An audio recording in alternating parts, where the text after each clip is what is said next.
Masyarakat kembali melirik jasa rental mobil usai pemerintah memberikan izin mudik Lebaran tahun 2023.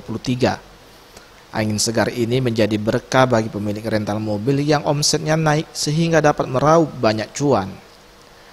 Aditya, pemilik usaha rental mobil, mengaku untuk pesanan di tempatnya sudah penuh sampai dengan H+5 Lebaran.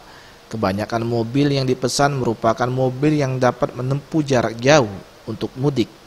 Kisaran harga bervariasi mulai dari 3 juta sampai 15 juta rupiah per 10 hari.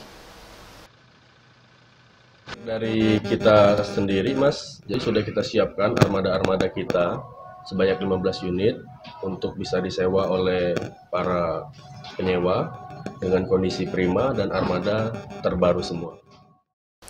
Mengenai tarif sewa, pihak rental menyesuaikan dengan permintaan dari pelanggan. Tarif sewa untuk di dalam kota lebih murah dibandingkan sewa untuk kebutuhan luar kota. Tim Liputan Sriwijaya TV.